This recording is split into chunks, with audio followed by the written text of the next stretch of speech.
Welcome to என்னாச்சு என்னாச்சு என்னாச்சு ஹலோ மக்களே, பிக் பாஸ் சீசன் 8 தமிழுக்கு நீங்கள் எவ்வளோ எக்ஸைட்டடாக இருக்கீங்களோ அந்த அளவுக்கு நானுமே சூப்பர் எக்ஸைட்டடாக இருக்காங்க.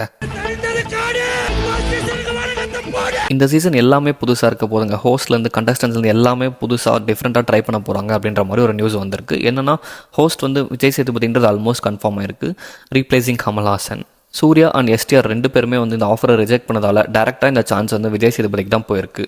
அண்ட் அவருமே கொஞ்சம் டேர்ம்ஸ் ஏதோ கொஞ்சம் கரெக்டாக வரல அப்படின்னு சொல்லிட்டு கொஞ்சம் ஹெசிடேட் பண்ணுற மாதிரி நியூஸ் வந்துட்டு இருக்குங்க. இப்போது இன்னுமே கன்ஃபார்ம் ஆகலை. ஸோ அதனால தான் வந்து ப்ரோமோவும் இன்னும் டிலே ஆகிட்டு இருக்கு. இல்லை இந்த நேரத்துக்கு ப்ரோமோ ரிலீஸ் ஆகி வந்துட்டு போஸ்ட் இன்னுமே அஃபிஷியலாக கன்ஃபார்ம் ஆகலை. அது பொறுமையாக ஆகட்டும். ஒரு set of Bigg Boss contestant list வெளியே இருக்குது. அந்த லிஸ்ட்டில் யாரெல்லாம் இருக்காங்க அப்படின்றத வீடியோவில் பார்க்கலாம். வாங்க போகலாம். ஃபர்ஸ்ட் அமலா சாஜி. உங்களுக்கு தெரியாத ஆளே இருக்க மாட்டாங்கன்னு சொல்லணும். பிகாஸ் டிக்டாக்ல அவ்வளோ ஃபேமஸ் ஆகிட்டு இப்போ இன்ஸ்டாகிராம்லேயும் ஃபேமஸ் ஆகிட்டு வந்துட்டு இருக்காங்க.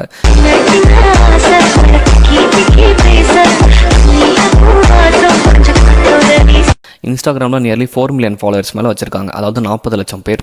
சொல்லப்போனால் நிறைய ஆக்டர் அண்ட் ஆக்ட்ரஸ் கூட இவ்வளோ ஃபாலோவர்ஸ்லாம் இல்லைங்க இன்ஸ்டாகிராமில். உங்களோட ஏஜ் கூட வெறும் 22 தான் ஆகுது. ஸோ 22 ஏஜில் இது வந்து ஒரு மிகப்பெரிய அச்சீவ்மெண்ட் தான் சொல்லணும். இவங்களோட போஸ்ட் அண்ட் வீடியோஸ் எல்லாத்துக்குமே பயங்கரமான ஃபேன்ஸ் இருக்காங்க. அண்ட் 2K கிட்ஸோட ரீல்ஸ் கிரஷ்னே இவங்களை சொல்லலாம். அந்தளவுக்கு பாப்புலராக இருக்காங்க 2K கிட்ஸ் மத்தியில்.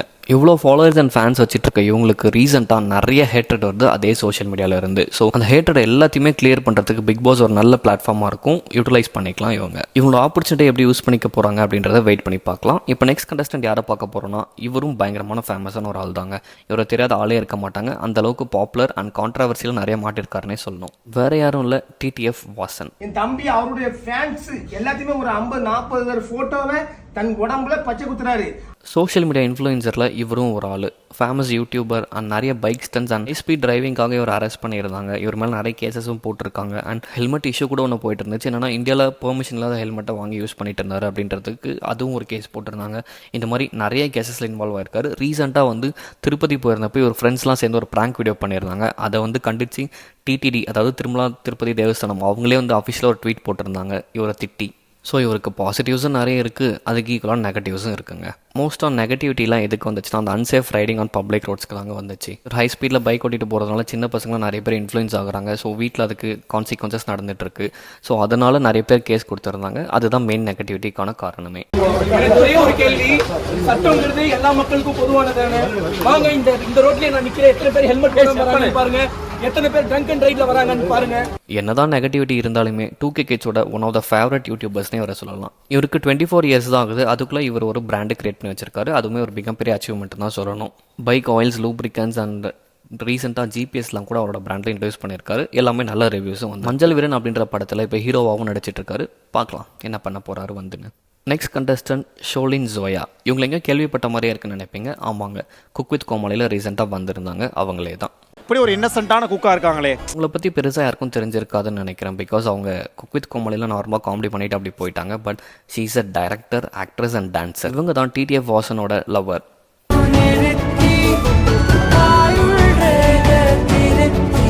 போன சீசனில் எப்படி மணி அண்ட் ரவீனா லவர்ஸாக வந்தாங்களோ அதே மாதிரி இந்த சீசனில் TTF வாசன் அண்ட் ஜோயா ரெண்டு பேருமே வர போகிறாங்க. வர்றதெல்லாம் ஒன்றும் ப்ராப்ளம் இல்லை. வந்து அவங்கள மாதிரி கிரிஞ்சு பண்ணாமல் இருந்தால் ஓகே தாங்க. ஜோயாவோட பெஸ்ட்னு அப்பியரன்ஸ் எதில் அப்படின்னு கேட்டிங்கன்னா, ஆட்டோகிராஃப் அப்படின்ற டிவி ஷோவில் நெகட்டிவ் ரோல் ஒன்று ப்ளே பண்ணியிருப்பாங்க. அது பயங்கரமாக பண்ணியிருப்பாங்க. அதுதான் பயங்கரமான ஃபேமஸும் கூட. இவங்களோட ஏஜ் 27 அண்ட் இவங்க பாப்புலரான ஷோவில் இவங்க நெகட்டிவ் ரோல் பண்ணதால் மக்கள் மனசில் இவங்க நெகட்டிவாக தான் பதிஞ்சிருப்பாங்க அப்படின்னு நினைக்குவாங்க. லைக் அர்ச்சனா, ராஜாராணி சீரியலில் வந்தாங்க இல்லையா, அதாவது லாஸ்ட் சீசன் டைட்டில் வின்னர் அவங்க தான். அந்த நெகட்டிவ் ஷெல்லாம் மாற்றுறதுக்கு இந்த பிக் பாஸ் வந்து நல்ல பிளாட்ஃபார்மாக தான் இருக்கும். Hope she utilises well. And next contestant யாருன்னு பார்த்தீங்கன்னா பில் ஸ்பாட். இவருமே ஒரு கான்டென்ட் கிரியேட்டர் தான். அண்ட் இன்ஸ்டாகிராமில் மட்டும் 2.5 மில்லியன் ஃபாலோவர்ஸ் மேலே வச்சிருக்காரு. யூடியூப்லேயுமே நிறைய மில்லியன்ஸில் வச்சிருக்காருங்க. கான்டென்ட் கிரியேட்டர் மட்டும் இல்லை, இவர் ஒரு ஜிம் ஃப்ரீக் அண்ட் லிரிசிஸ்ட்டுங்க. ஒரு பாட்டு கூட கம்போஸ் பண்ணியிருக்காரு. நண்பன் ஒருவன் வந்த பிறகு அப்படின்ற மூவிலையும் இவர் நடிச்சிருக்காருங்க ரீசெண்டாக. இவரோட ரீல்ஸ் அண்ட் ஷார்ட்ஸ்லாம் பார்த்தாலே இவரோட கேரக்டர் நம்ம லைட்டாக கெஸ் பண்ணிடலாங்க. ரொம்ப என்டர்டெய்னிங்காக இருப்பாருன்னு தான் தோணுது. வெயிட் பண்ணி பார்க்கலாம் என்ன பண்ண போகிறாரு பிக் பாஸ்க்கு வந்து அப்படின்னு. பிக் பாஸ் சீசன் 3 எப்படி கவின், சாண்டி அப்படிலாம் ஒரு கேங் ஃபார்ம் பண்ணியிருந்தாங்களோ அதே மாதிரி இந்த சீசனில் ஒரு கேங் ஃபார்ம் ஆகும்னு எனக்கு தோணுதுங்க. அந்த சீசனில் 5 பேர் கேங் ஃபார்மில் இருந்தாங்க. ஆனால் இந்த சீசனில் ஒரு பெஸ்ட் ட்ரியோ ஃபார்ம் ஆகும் தான் எனக்கு ஃபீல் ஆகுது. அது வேறு யாருமே இல்லை, connections Jagan, Makapa and Qureshi. Kavin gang மாதிரி இந்த கேங்குமே ஃபன் ஃபீல்டு கேங்காக தான் இருக்க போகுது, என்டர்டெய்னிங்காகவும் இருக்க போகுது. 5th கண்டஸ்டண்ட்டாக யாரை சொல்ல போகிறேன்னா மாகாப்பானு தாங்க. அவருக்கு பெருசாக இன்ட்ரோவே தேவையில்லைன்னு தான் தோணுது. ஏன்னா விஜய் டிவியில் வர மேக்ஸிமம் ஆஃப் த ஷோஸ்க்கு அவர் தான் இப்போவுமே ஹோஸ்ட் பண்ணிகிட்டு இருக்காரு. ஸோ எல்லாருக்குமே கண்டிப்பாக தெரிஞ்சிருக்கும். பட் அவரோட தெரியாத பக்கத்தில் நம்ம கொஞ்சம் சொல்லலாம். விஜய் டிவிக்கு வராதுக்கு முன்னாடி துபாயில் ஒரு 6 இயர்ஸாக ஆர்ஜேவா ரேடியோ மிச்சில் வேலை செஞ்சுட்டு இருந்தாருங்க. அண்ட் 2014 அவர் நடித்த ஃபர்ஸ்ட் படமான வானவராயன் வல்லவராயன் படம் ரிலீஸ் ஆகிருந்துச்சு. அண்ட் அது ஃபாலோட் பை ஸ்பேட் ராஜா இதராணி, அதெல்லாம் இன்னும் நிறைய படம் வந்துட்டு இருந்துச்சு. பட் எதுவுமே பெருசாக சொல்லிக்கிற அளவுக்கு போகலை. அவரோட ஆக்டிங் கரியர் இன்னும் சொல்லிக்கிற அளவுக்கு டேக் ஆஃப் ஆகலை. ஆனால் அவர் ஹோஸ்ட்டாக பெர்ஃபார்ம் பண்ணுற எல்லா ஷோலையுமே பயங்கரமாக பேசுகிறாரு, சூப்பராக பெர்ஃபார்ம் பண்ணிட்டு இருக்காரு. சிவகார்த்திகேயனுக்கு அடுத்து அது இது எது ஷோவை இவர் தான் ஹோஸ்ட் பண்ணார், பயங்கரமாகவும் ஹோஸ்ட் பண்ணார் தான் சொல்லணும். அண்ட் அவர் போன பார்த்தே தான் இவரும் ஃபாலோ பண்ணிட்டு இருக்காரு. ஓரளவுக்கு சக்ஸஸ் பண்ணிட்டாருன்னு தான் சொல்லுங்க ஹோஸ்ட்டாக. ஆனால் ஆக்டிங் கரியரில் இன்னுமே டேக் ஆஃப் ஆகணும். பிக் பாஸ் ஹவுஸ்லேயே இவர் நம்ம ஏற்கனவே பார்த்துருக்கோங்க. ஆமாம், பிக் பாஸ் 5ல் சீஃப் கெஸ்ட்டாக இல்லை பிரியங்காவை பார்க்கறதுக்காக வந்தார் ஒரு டைம் மட்டும். ஸோ இந்த பிக் பாஸ் மூலிமா அவருக்கு நிறைய மூவி சான்ஸ் கிடச்சி அவர் பெருசாக போக வாழ்த்துக்கள். அண்ட் நெக்ஸ்ட் கண்டஸ்டன்ட்க்கு போகலாம். கனெக்ஷன்ஸ் ஜெகன். இவரும் அதே மாதிரி சிமிலர் கேட்டகரி தாங்க. இவருக்கு ஏஜ் 47, சீனியர் மோஸ்ட்னே சொல்லலாம் இப்போதைக்கு. அயன் படத்தில் சூர்யா அவர்கள் கூட நடித்து செம்மையாக பாப்புலர் ஆனார். அதுக்கப்புறம் இப்போ ரீசெண்டாக இந்தியன் அந்த மாதிரி அப்படின்னு நிறைய மூவிஸில் நடிச்சிட்டு தான் இருக்காரு. ஆனால் இன்னுமே அவருக்கான ரெகக்னேஷன் கிடைக்கல அப்படின்னு ரீசெண்டாக அவரே ஒரு இன்டர்வியூவில் சொல்லியிருக்காருங்க. விஜய் டிவியில் ஒன் ஆஃப் த பெஸ்ட் ஷோஸ்னால் கனெக்ஷன்ஸை சொல்லலாம். அதை ஹோஸ்ட் பண்ணது இவர் தான். அந்த ஷோட சக்ஸஸில் இவரோட பார்ட் ரொம்ப மேஜராக இருக்குது. ஆனால் அதுக்கப்புறம் அவர் நம்ம அந்த டிவியில் பார்க்கவே இல்லைங்க.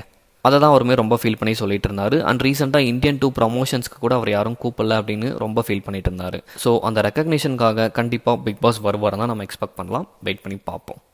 And next contestant KPY குரேஷிங்க. இவரை தெரியாத ஆளே இருக்க மாட்டாங்க. ஏன்னா அந்தளவுக்கு காமெடியில் சூப்பராக கலக்கிட்டு இருக்காரு.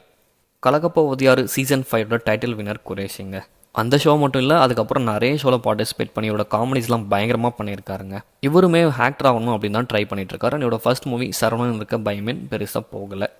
ரீசெண்டாக குக் வித் கோமாளியில் ஜோயா கூட பார்ட்னராக இவரை பார்த்துருப்போம். அவங்க 2 பேருமே வராங்கன்றப்போ ஓரளவுக்கு எக்ஸைட்டடாக தான் இருக்குங்க. இவரை பற்றின இன்னொரு முக்கியமான விஷயம் என்னென்னு கேட்டிங்கன்னா, பிக் பாஸ் சீசன் 7 நடந்துட்டு இருந்தப்போ குரேஷி அண்ட் புகழ் 2 பேரும் எங்கேயோ ஒரு ஷோ ஹோஸ்ட் பண்ணிட்டு இருந்தப்போ கமல்ஹாசன் அண்ட் மாயா அவங்க 2 பேரையும் வச்சு தப்பாக பேசிகிட்டு இருந்தாங்க. அதுக்கப்புறம் அது பயங்கரமாக வைரலான உடனே 2 பேரும் மன்னிப்பும் கேட்டாங்க.